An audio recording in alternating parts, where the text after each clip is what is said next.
America के राष्ट्रपति Donald Trump के 145% टैरिफ लगाकर भीषण टैरिफ वॉर शुरू करने के बाद चीन के राष्ट्रपति शी जिनपिंग ने अपनी चुप्पी तोड़ी है। जिनपिंग ने कहा है कि उनका देश अमेरिका के ट्रेड वॉर से नहीं डरता है। जिनपिंग ने कहा, एक ट्रेड वॉर में कोई भी विजेता नहीं होता है और दुनिया के खिलाफ जाने से केवल अकेलापन मिलेगा। शुक्रवार को स्पेन के प्रधानमंत्री पेड्रो सांचेज के साथ मुलाकात के बाद चीन के राष्ट्रपति ने यह बयान दिया। शी जिनपिंग के इस बयान से साफ है कि ट्रंप की मंशा के उलट चीन अमेरिका के साथ कोई समझौता करने के मूड में नहीं है। इस ट्रेड वॉर की वजह से दुनिया भर के शेयर बाजार हिले हुए हैं और आर्थिक मंदी की आशंका बढ़ती जा रही है। चीन के सरकारी टीवी चैनल CCTV ने जिनपिंग के हवाले से कहा, पिछले 70 साल से चीन का विकास आत्मनिर्भरता और कठोर परिश्रम पर आधारित है। ये किसी का दिया हुआ नहीं है। चीन किसी भी अन्यायपूर्ण दमन से डरता नहीं है। जिनपिंग के मुताबिक बाहरी माहौल में बदलाव के अनुसार ही चीन आत्मविश्वास से लबरेज रहेगा और अपने मामलों पर पूरा फोकस बनाए रखेगा और उनका प्रबंधन करेगा। आपको बता दें कि अमेरिका की तरफ से टैरिफ बढ़ाए जाने के बाद चीन भारत समेत अन्य देशों से संपर्क साध रहा है और ऐसा लग रहा है कि बीजिंग अमेरिका को कदम पीछे हटाने के लिए मजबूर करने के लिए दुनिया के देशों का एक ग्रुप बनाने का प्रयास कर रहा है।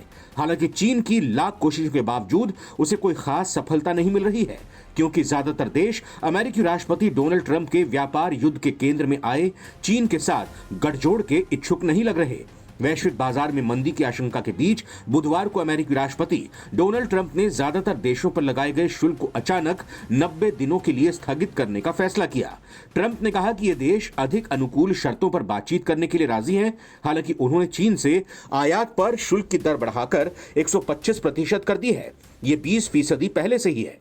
दरअसल चीन ने अमेरिका से बातचीत करने से इनकार कर दिया था और कहा था कि अमेरिका मक्कार है और चीन टैरिफ वॉर में उसके खिलाफ अंत तक लड़ेगा। इसके बाद ट्रंप ने चीनी आयात पर टैक्स की दर को और बढ़ाकर 125% कर दिया। चीन ने जवाबी कार्रवाई करते हुए अमेरिकी वस्तुओं पर 84% शुल्क लगा दिया है, जो बृहस्पतिवार से प्रभावी हो गया है। चीन के विदेश मंत्रालय के प्रवक्ता लिन जियान ने कहा, उचित कारण हो तो कई लोग उसे समर्थन देते हैं। अमेरिका लोगों का समर्थन नहीं जीत सकता और अंत में नाकाम हो जाएगा। इस घटनाक्रम के बीच चीन ने अब यूरोप पर ध्यान केंद्रित किया है। चीन के प्रधानमंत्री ली कियांग और यूरोपीय आयोग की अध्यक्ष उर्सुला वॉन डेर लेयन के बीच फोन पर बातचीत हुई, जिसके जरिए दुनिया को एक सकारात्मक संदेश देने की कोशिश की गई है।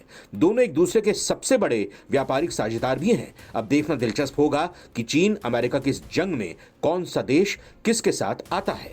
नवभारत टाइम्स की रिपोर्ट।